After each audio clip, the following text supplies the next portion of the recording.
예, 원재입니다. 예전에 제가 어떤 분한테 이런 질문을 받은 적이 있어요. 뭐, 여러 번 이제 언급되는 일화이기도 했던 것 같아요.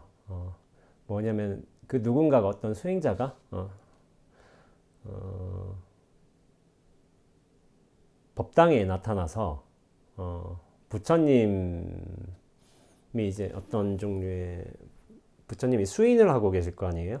수인을 하고 계신데, 담배를 빡빡 피면서 이제 그 담배 연기를 부처님한테 뿌리고 이제 담배를 이제 재가 나으니까 그 재를 이제 손바닥에 톡톡톡톡톡 떠는 거예요. 이제 그러니까 이제 노전 스님이 나타난 거죠. 노전 스님이 나타나서 어떻게 감히 부처님 한테 담배째를 터느냐 하고 이제 불호령을 했겠죠. 그러니까 이 객승이 답을 하는 거예요. 법당에는 이제 주련이라는 게 있어요. 법당에 이제 기둥이 있는데 법당 바깥에 보면은 그 기둥마다 이제 부처님 어떤 좋은 말씀 아니면 사구계의 어떤 개송의 한 구절 같은 거를 이제 위에서 아래로 쭉 내려놓은 이제 한자로 써놓았죠. 그거를 이제 주련이라고 해요. 주련이라고 하는데 그 주련에 이제 뭐 8개로 된 개송이 있을 수도 있겠고 아니면 4개로 된 개송이 있을 수도 있겠는데 그 법당의 주련에 이런 말이 있었나 봐요. 불신 충만어 법계. 부처님의 몸이 온 법계에 충만해 있다라고 이런 글귀가 써 있나 봐요. 그러니까 이 모든 것이 다 부처님의 몸이고 부처님의 법인데 도대체 그럼 내가 이 담뱃재를 어디다 털어야 하겠는가라고 이제 노전 스님한테 되물은 거죠. 되물으니까 노전 스님이 멍해진 거죠. 할 말은 예? 그래가지고 그런 거죠. 그러니까 여기에 대해서 비슷한 일화도 딴 게 있어요. 이를테면 담뱃재뿐만이 아니라 이를테면 어느 객승 어떤 수행자가 와가지고 법당에서 이를테면 오줌을 싸는다는 거예요. 그러면서 똑같은 논리죠. 이 모든 것이 다 부처님의 법이 펼쳐진 것인데 그럼 내가 이 오줌을 어디다 싸야 되겠느냐 해가지고 하니까 법당에 오줌 싸니까 그때도 이제 노스님이었는지 아니면 노전 스님이었는지 해가지고 대답을 못했다는 이제 그런 게 있죠. 숭산 스님 책도 이게 있어요. 조금 오래전에 나온 책으로 알고 있지만 부처님께 죄를 털며라는 책이 있는데 그 책에서도 과연 이러한 수행자를 만났을 때 어떤 식으로 상대해야 될까, 가르쳐야 할까라는 이제 질문이 있어요. 거기에 대한 이제 어떤 종류의 답을 내놓으셨는지는 잘 모르겠지만은 그런 답이 있었던 것 같기도 해요. 이를테면은 담뱃재를 이제 부처님 손바닥에 털고 있으니까 그냥 아무런 말 없이 재떨이를 가져다 준다 한다는 거예요. 누군가의 어떤 답이었던 것 같아요. 근데 이게 그렇게 썩 좋은 대답인 것 같지는 않아요.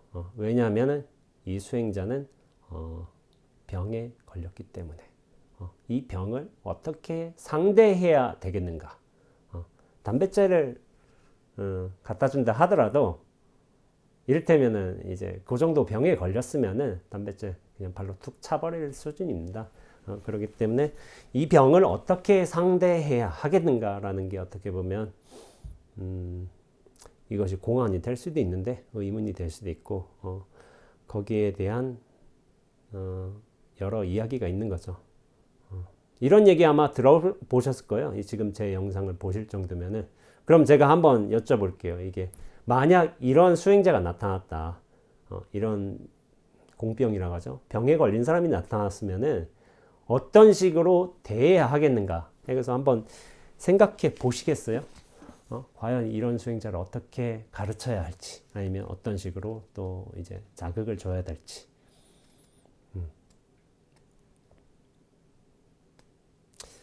제 식으로 한번 말해 볼게요.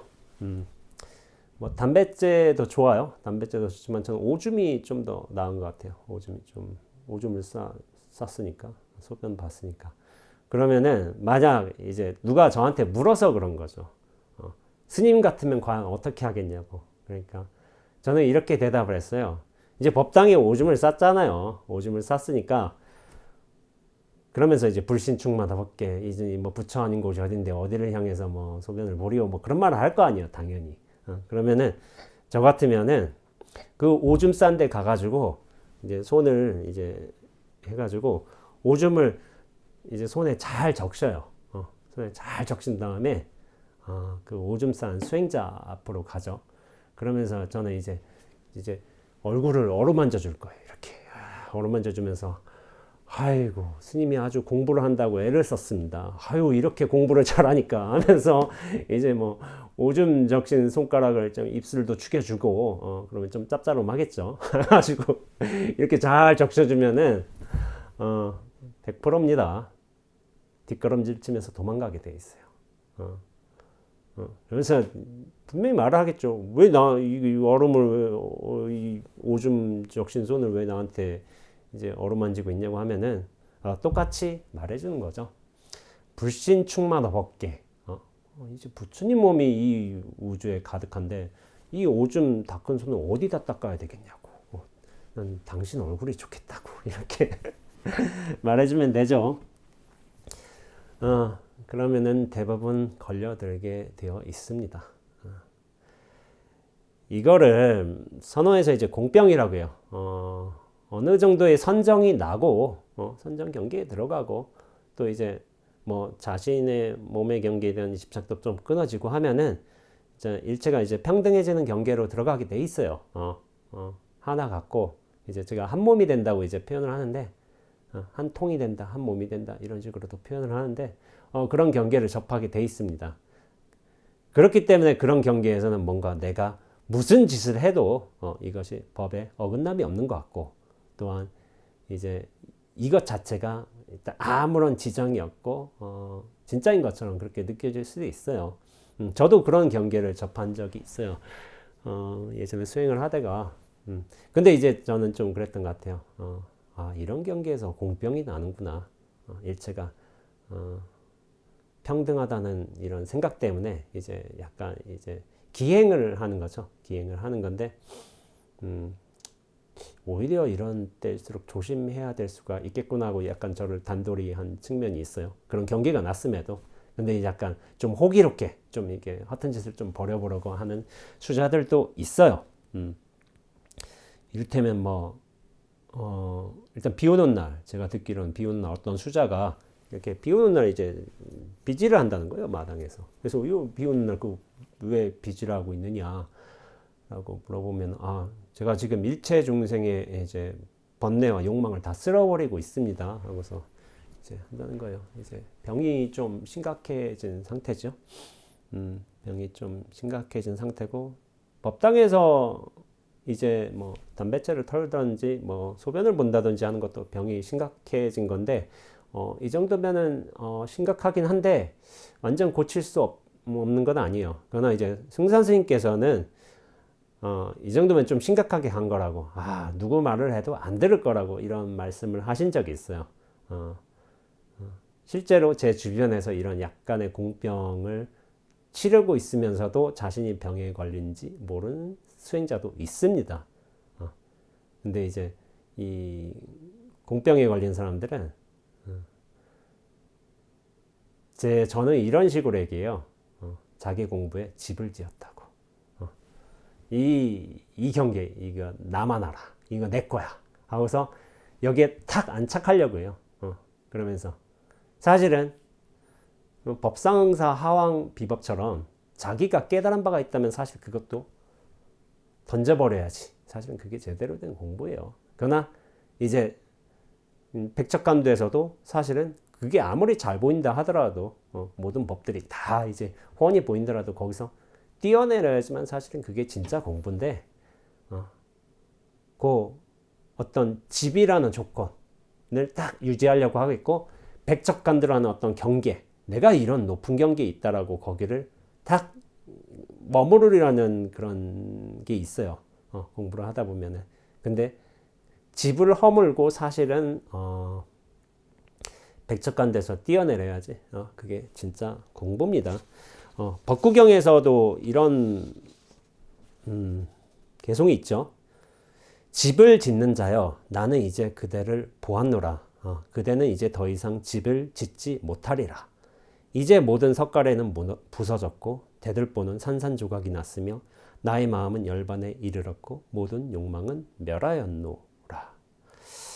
그러나 이제 이 상이라는 게 여기서 저는 질문이 멈춰지면 스스로 답이 된다 이 개성을 인용하기도 했는데 이 집이란 걸 제가 상으로 해석했어요. 집은 상입니다. 상을 지어야지만 그 안에 자리를 잡아야지만 안전함을 느끼고 편해지는 게 우리 중생들의 삶입니다. 이 상 중에서 가장 근원을 이루는 것은 아상입니다. 내가 있다는 그 믿음으로 그 모든 것들이 생겨 나오는 겁니다. 이 법당에서 단매죄를 덜고 또 소변을 보는 분들은 일체가 공하다는 경계를 체험을 했을 거예요. 분명히. 그리고 그 모든 일이 평등하다는 식의 사고를 분명히 할 것이고. 근데 유일하게 걸리는 게 있어요. 딱 하나. 바깥의 대상 경계들은 그렇게 평등하고 공하다 하지만은 정작으로 자기 자신은 아직 공하지 못해요. 아공은 아직 안 돼요. 왜냐하면은 그 공이란 걸 아직 얄팍하게 체험한 수준 그리고 아는 수준에 머물렀기 때문이에요. 그렇기 때문에 그런 거예요. 오줌을 싹 붙여가지고 싹 공부 잘했다. 아이고 뛰어나다 해주면은 다 도망가게 돼 있어요. 불구부정이라고 본인은 말할진 모르겠지만은 정작 야 불구부정인데 야 오줌 해가지고 이렇게 싹 닦아주면 이게 더러운 거라고 자기는 인식하거든요. 그러니까 그런 얄팍한 공부 가지고는 사실은 이렇다 할 만한 이제 자랑을 할 만한 건 못 되는데 그 얄팍한 공부에서 그거를 내 살림으로 삼고 싶은 거예요. 그러면서 집을 만들고 그 집이 남의 집보다 뛰어나고 뭐 수승하고 이렇게 비교하고 견주고 싶어 하는 거죠. 그게 아상이에요, 아상. 근데 이 병에 심각하게 걸린 사람은 절대로 자기가 아상에 빠져 있다고 생각하지 않습니다. 그러면서 남의 공부 자꾸 점검하려고 해요. 남의 공부 점검하고 공부 점검하고 흠집 내려고 하고 있고, 그러니까 자꾸 좀 싸워요. 이 공병에 걸린 사람들 특징 뭐냐면은 생활이 원만하지가 못해요. 원만하게 못해가지고 제 주변에도 제가 좀 가깝지는 않지만 멀리하는 몇몇 스님들도 자꾸 이제 말다툼은 기본이고 심지어는 주먹질까지 해요. 그런데 저는 아무리 공부를 어느 정도 하고 뭐 경계 체험을 한 수행자라 하더라도 저는 주먹질하는 것을 인정하지 않습니다. 나이 50 넘어서요. 자기 공부를 인정해 주지 않는다고 자기 공부가 뛰어나다고 이렇게 얘기해가지고 주먹질하면 이거 용렬한 거예요. 사람은 실수를 할 수 있죠. 사람은 분명히 실수를 할 수 있습니다. 그것도 저도 인정하는데 그러나 이제 그 실수도 너무 늦게 하면 안 돼요. 20, 30대 너무 이제 위기 충만해가지고 이렇게 실수를 할 수 있고 우리는 20대 때 좀 몰라서 저러려니 하고서 용인하고 받아줄 수 있어요. 그러나 이제 50이 넘어서 60이 넘어서 자기 견해 때문에 어떤 그런 내 공부를 이렇게 딱 상을 만들고 지키고 그걸 남과 비교하고 내가 뛰어나다고 자랑하고 싶다고 하는 생각으로 주먹질까지 하게 된다면 그건 부끄러운 공부예요. 그리고 아주 모자란 사람이죠. 수행자가 아닙니다. 보통 이제 이 공경계에 들어가면은 자꾸 이제 하나로 이제 쓸어버리려고 하는 거예요. 이게 다 평등하다, 하나다, 동일하다. 그런 착각을 하면 안 돼요. 그래서 제가 예전에 어떤 언급한 사람이 있는데 제 도반 중에 하나인데 자꾸 법당에서 라마나 마하리시 책을 보는 거예요. 불교 경전은 안 봐요. 그 양반은 라마나 마하리시 사진 갖다 놨고 라마나 마하리시 책을 보는 거예요. 그래서 제가 하지 말라고 했어요. 개인 방에서 보시라. 여기는 법당이기 때문에. 근데 이 도반 스님은 그런 거예요. 모든 진리가 하나고 모든 장소가 동일하고 이런 식의 생각에 빠져 있는 거예요. 저는 라마나 마하리시를 개인적으로 성자라고 생각을 하고 있습니다. 대단한 스승이라고 생각을 해요. 저 역시도 라마나 마하리시 책이 뭐 나는 누구인가 책을 전체를 보지는 않았지만 구절구절 보면서 이 사람 대단한 분이네 라고 생각을 하지만은 법당에서는 절집 법당에서는 불경을 읽어야 돼요. 예전에 그런 일이 있었죠. 봉은사에서 뭐 땅밟기라고 하나? 개신교 분들이 좀 찾아오셔가지고 법당에서 좀 하나님하고 여기는 뭐 하나님의 뭐 성스러운 자리로 선언한다 뭐 이렇게 해가지고 그게 영상으로 올라왔다가 약간 논란이 돼가지고 그분들이 담임 목사님하고 찾아와서 그때 명진 스님이 주지셨을 거예요. 그렇게 와서 잘못했다고 시인하고 용서를 구한 일이 있었어요. 반대로 웬 스님이 모든 진리는 병등하다, 일체가 하나다 이런 주장을 하면서 교회 가서 반야신경을 치면 어떻게 되겠어요? 이거 굉장히 문제가 심각한 거겠죠. 공병도 비슷한 거예요. 모든 게 동일하다 아니면 모든 성품이 공하다라는 이전 착각에 빠져가지고 때와 장소를 잘 가리지 못하고 행한다면 그게 무척이나 큰 문제를 만들게 되어 있습니다. 착각은 뭐냐면은 공병의 착각은 모든 일이 평등하다 그러면서 모든 일이 같다. 이건 착각이에요.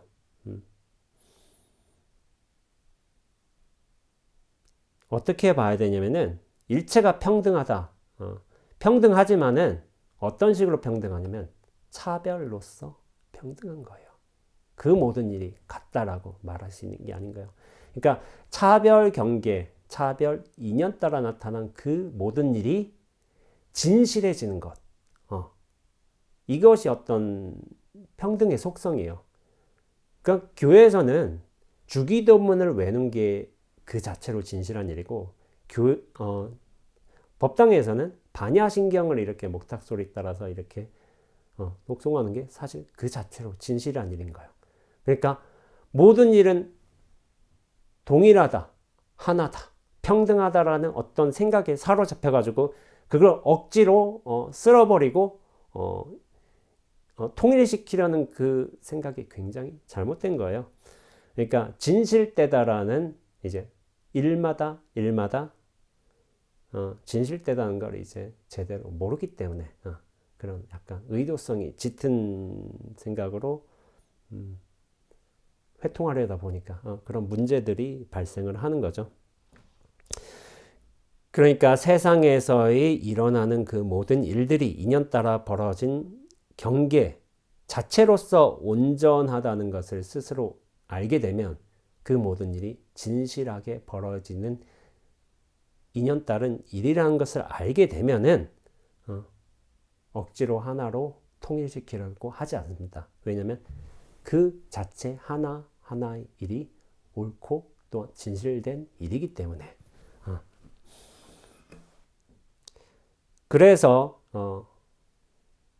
이런 말이 있는 거죠. 증도가에 나오는 말일까요? 무명 실성이 즉 불성이요 화나공신이 즉 법신이로다. 이걸 해석하자면은 무명의 진실된 성품 그대로가 부처님의 성품이고 헛개비와 같은 빈 몸뚱어리 이대로가 법신이니라. 해가지고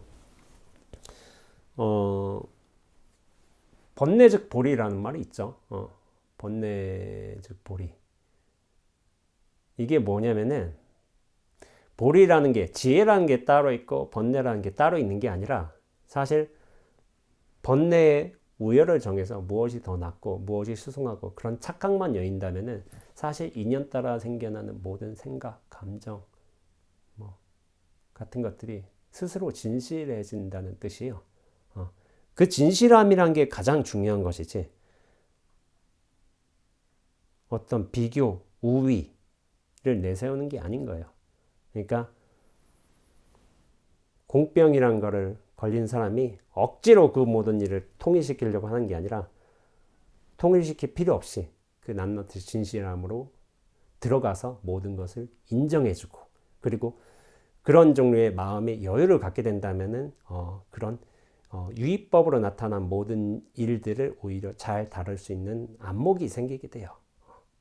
여유가 생기게 되고, 그것이 진실한 것이죠.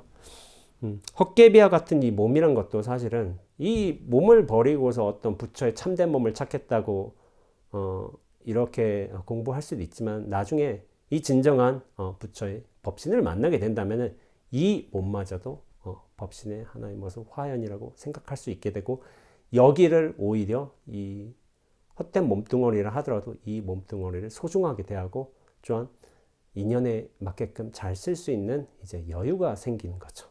이것이 공부예요. 공부기 때문에 그래요.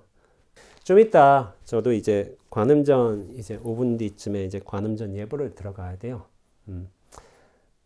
뭐 제가 이제 저도 수행하는 사람이지만은 관음전 부처님한테 이를테면 저 불상의 법이 있다든지 저 불상의 진리라든지 그런 말을 저 역시도 하지는 않죠. 그러나 저 불상을 통해서 제가 관음전에서 예불을 하잖아요. 절도 하고 이제 목탁도 지면서 또록또록 소리도 나고 거기서 불법의 일은 여실하게 드러나고 있는 거예요. 이 불법을, 이 절을, 이 저 목탁 소리를 떠날 필요가 없어요. 저건 역시도 불법의 일을 진실하게 드러내는 일이다라는 이런 저만의 믿음도 있고 깨달음도 있기 때문에 거기에 대한 아무런 장애가 없는 거예요. 그러면서 축원도 열심히 해주고 그러면서 목탁도 성실히 치고 그리고 목청 높여서 이제 천수경도 외고 그러는 겁니다. 예. 당신 자신의 인연에 맞게끔 하는 일을 충실히 하는 게 결국에는 불법을 행하는 겁니다. 그렇게 생각하셨으면 좋겠고, 저는 예불 모시러 가도록 하겠습니다. 예. 다음 영상 때 뵙겠습니다.